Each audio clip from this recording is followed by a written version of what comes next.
What's up, y'all? I'm going to talk with you about this isometric mid-thigh upper body push that I've talked a lot about, but now I want to actually put together a video for you.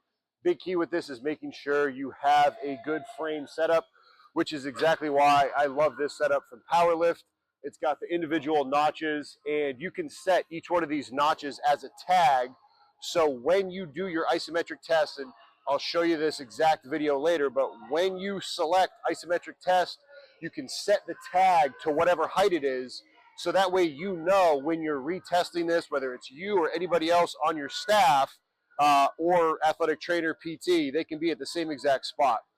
I recommend doing this isometric mid-thigh pull at a couple different heights, kind of like where people will assess hamstring strength at, you know, full long lever, mid, and kind of even closer contraction to your body, just so you're testing it at different ranges. I fully recommend that as well with this isometric mid-thigh push. All right, this is especially a push because you're pushing down into the plates and you're driving your back up into the bar. You will want to have some version of an AirX pad so it's not your back directly into the bar. You would then just get set up onto the plates.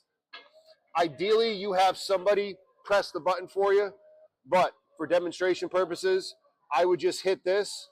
I'm going to put the delay on 3 seconds, so that way it's easy to set up for me and I can get it all dialed in. I hit play, put my hands on the plate,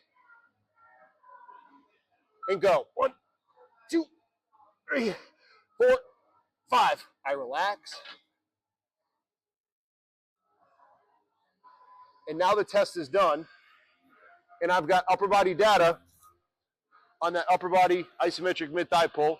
So if you've got anybody that has a right or a left arm that they're recovering from, you get the same data on your isometric test for your lower body versus your upper body. It'll give you the same exact metrics. So, like I said, I wanted to be more specific and get deeper angles. I don't have to worry about an elaborate setup on a rack. All I do is I unpin that. I was in 26. I'll go down to 20. I make sure that both of them are in 20. Lock it in place. Now I'll just take a look to see where I'm going to be. Yep. Yeah, that's a much lower angle position. Now I recommend doing this just to give yourself more data and more talking points with athletic trainers, with physicians, because a side story that I had, I was working with an athlete that was coming back from a pec repair. Had a pec surgery in April, end of April, beginning of February, or excuse me, end of April, end of March, beginning of April. And he was cleared by, you know, June to be doing full range motion push-ups. And he weighed 300 pounds, but he was not allowed to start a bench press progression where it was a 4-board bench press with 135.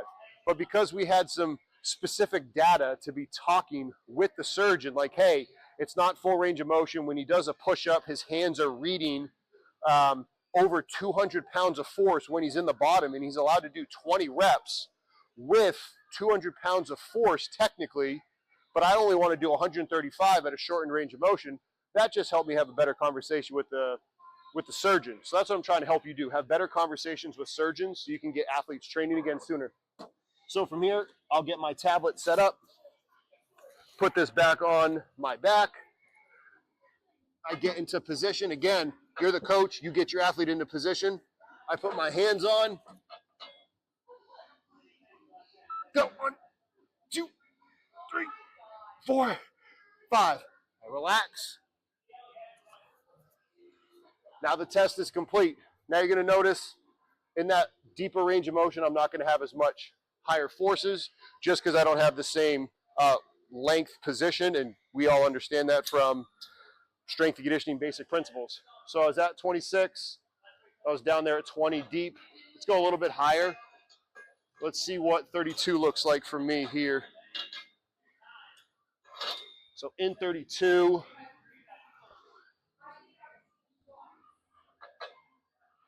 All right, with this one, I'm at almost full extension. So again, I want to make sure that I'm tagging this. So it's going to be isometric test. It's also got the tag upper body push, and it also has the tag 32, so I can see all of this on the back end.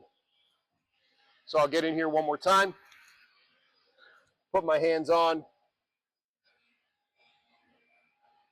get set up. 1, 2, 3, 4, 5. So now you got data at 3 different spots, being able to show deep, mid, and high range of motion, force output, so you can get specific numbers to give to anybody that's involved in the return to play process. I then also recommend doing plyo push-ups. So, easy way to be able to assess that, take it out. Now for this, instead of putting it under the isometric test, put this under counter movement jump. But you want to add the tag plyo push-up. So with the tag plyo push-up on here, and if you don't have it, you can very simply just add a tag, call it PLYO PUSHUP, plyo push-up. So now I have that tag, I go back, I make sure I put on that tag, so I close it. Its counter movement jump is the actual test, but I'm tagging it plyo push-up. Now again, I have my delay because I'm the one doing this for myself. If you have your athlete right there, you won't need to do the delay. I hit the play button, has me stand still. Now you'll get the same exact data on your jump. You have the same exact information, braking, peak, all the metrics, all the wave of a jump, except it's for your upper body because you know that with your tag. So now you've got even more data to look at right and left. If you're regularly assessing this with the team every 2 to 3 months, maybe every 6 months, but if you have constant check-ins, now you can compare the athlete to their right and left. You can also compare them to the 3, 4, however many months ago prior to injury. If you wanted to with this, you could then have this be multiple reps in a row. You could have it be a drop landing, just like it is. So you're going to be limited by your imagination. I know there's no prior research on this. That's why this is a pilot study that is really passionate to me and something that I'd highly recommend. So that is the isometric mid-thigh push for the upper body. That's the plyo push-up. Like I said, if you're going to do your drop landing, you could very simply just have a plyo boxes to the side, go ahead and land on it. And then if you're going to do the ASH test, you would be putting this probably under isometric test again. Just put the tag ASH, and if your arms are going to be fully straight, you're laying down, and now you have your arms here. When it beeps, I would be driving down, and now I've got more right and left data to be able to have. This concludes the part of the return to play process on the force plates. Next, I'll be showing you how to be taking advantage of the Hawkin True Strength. All right, now on to how I'm going to use my Hawkin True Strength to be able to assess external, internal rotation. You could do this elbow at 90. You can go arm straight. You could then go arm out to the side, internal, external rotation. Again, just getting more and more metrics to compare right side to left side so you can be able to make the best decision for your athletes. I'm going to show you exactly how you're going to set it up. So you'll take out your True Strength. What you'll then do, you're going to put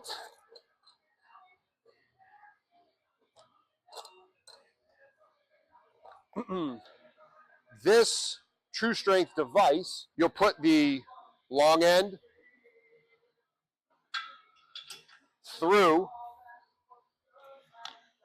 hook up your True Strength,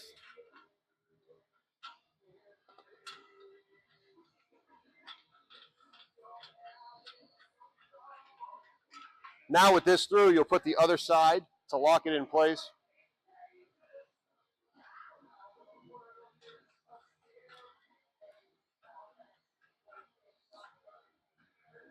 So now you've got it locked into place where this isn't going to move. So you can assess external, internal rotation, whatever you want to do. You'll hook up the little eye, put it into the device. Make sure you turn the device on, right? and you didn't get it to the position where you weren't able to actually reach it to turn it on, all you'll do, press it, hold, turn on. You'll connect the exact same way that you connect to the rest of the equipment we got. So you get connect, change force plate, you go to true strength, scan for devices. Bluetooth is currently disabled, so make sure that you have your Bluetooth enabled.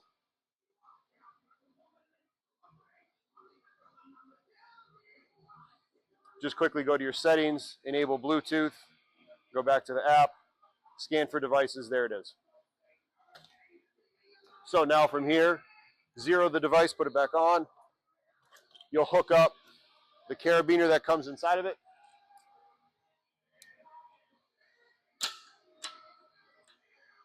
You're connected. We're going to do an isometric test. You can select isometric test or you can select free run. I like doing the isometric test because you can choose how many reps you're going to do with a rep duration on it. So we're just going to do 3 reps of a 3-second isometric. I'll change that down to 3. Target, I'm not going to put a target number of newtons that I'm supposed to meet, but if you've started to train an athlete in a while and you understand where it should be, go ahead and put it in. From here, I'll go right side for demonstration purposes for you.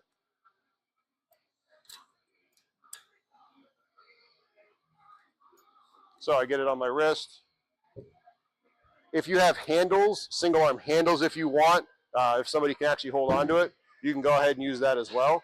Whatever is easiest for you. Actually, I'm going to go on my left hand so that way I can use my right hand to get me set up.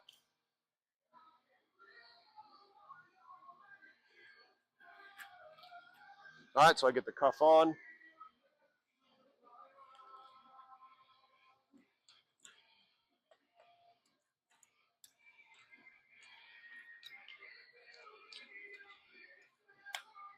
All right, so now I'm in, and from here, I'll do left side internal rotation. So I hit the play button. It has that delay again.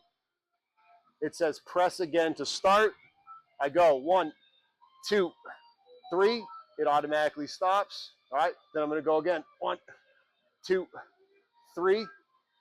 Now I'm going to do my final one. 1, 2, 3. It automatically stops because I had the 3 reps. So now I've got my wave line, and now I can compare. I'd be making sure I was tagging that left side, elbow at 90, internal rotation. So then when I take this off and I want to go put my right hand in it, I would then make sure that the tag, instead of left side internal, elbow at 90, I would tag right side, elbow at 90, external rotation. And I would go through the same process. I hit play. All right, now I get my body down. If this is a little bit too high and you're like, oh, Justin, it should be lower, cool. You know how to lower it right there. Hit this button again. 1, 2, 3. It's going to stop. I'll go again. 1, 2, 3. It's going to stop. Cool. I'll do one more. 1, 2, 3. It's going to stop. So now I can compare right and left side. I know I did internal. Here was my external. But if I had to go ahead, and I knew I needed to do right side internal because I need to assess the entire shoulder. Awesome. Now I'm here. I change the tag after I save it. Right side, elbow at 90, internal rotation. I go through the same protocol. I can compare internal, external rotation right side. I could then raise this up, and I could go internal, external rotation, elbow at 90. I could go arm straight. And now, again, I've built up that entire idea of what this shoulder looks like in conjunction with everything on the force plate. Now I'm talking really powerfully to a surgeon that has to sign off on surgery that they did and a repair that they want to keep healthy. Now I'm going to show you how to tie this all together as well with the true strength and the different striking machine. All right, so setting up your difference, make sure that you get the rack mount, obviously installed on your difference, but then making sure you have your true strength attached to that as well. If you need that video, it's down below. You're going to go ahead and put it into your rack. All right, this final piece will be able to help really give some contact prep numbers to a surgeon so that way they can feel confident signing off on that surgery that they performed. So I get my difference locked in. From here, set your true strength up. Make sure that it's on before you get it set up, because otherwise, if you place it in there without getting it set up, it won't be able to turn on. So I have my device turned on. Like I said, the video on how to get the difference set up and locked in, I've already put that video together for you on the YouTube channel. So you just need to click that link down below. But I'm going to just get this set up for myself right now to then be able to show you right up here in real time, to be able to talk numbers with a surgeon. Because remember, this surgeon, why does it matter to them? They want to make sure that they're able to stay in practice and the surgery that they perform has a positive outcome. Yes, you want to get the athlete back. Yes, they want the athlete back. They also have to continue to do a good job and not be negligent by having the patient come back and say that something bad happened. You'll disconnect from the true strength. You're going to change the device type. You go to true strength, scan for device. All right, so there's the available striking and the true strength. I click it.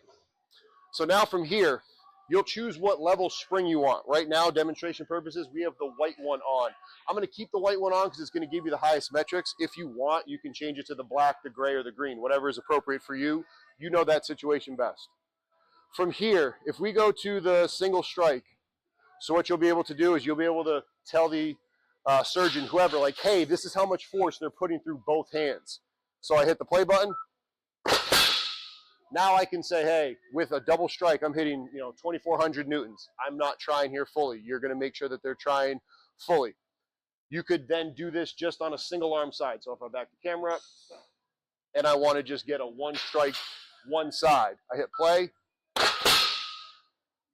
Now I can know, all right, that was the right side, and that's how much force I put through on the right side. You would tag that right arm only so that we're able to assess it. I would then tag this next one left arm. I hit play. Now I can look at, okay, what was my right versus left with a couple different reps. I could go through the multi-strike. So now, looking at rhythmically how much force I'm able to put through both hands. This is especially important for your football players, linemen that are punching a ton in their work. You could make it where it's, 5 reps in a row, and you could put them on some version of a clock, and you're assessing them. So I could hit here, all right, 1, 2, 3, 4, 5. Now I see my peak force here. But here's the beauty, and what I think you could do really well for your athletes is your contact prep. If I go back down to single strike and I add the tag right shoulder contact prep, now when I hit play, I can get a number of like, hey, this is how much force I'm putting into the shoulder laterally. And now that the surgeon can be like, oh, wow, that athlete's handling that much force, that much contact. Okay, I feel pretty confident in letting them come back. I would then go, all right, tag it, go left side. You could do the same thing, multi-strike. Do 5 reps of contact in a row. 1, 2, 3, 4, 5. Now that surgeon has some numbers to go off of contact prep, isolative movement with the true strength, and global isometric test on the force plate. When you've got all 3 as a strength coach, now you're going to be sounding real smart. You're going to do a really good job of helping these athletes come back, keep the surgeon safe, do everything the right way. And that's the whole goal of this. If this helped you out, send it to one of your fellow colleagues. Appreciate you.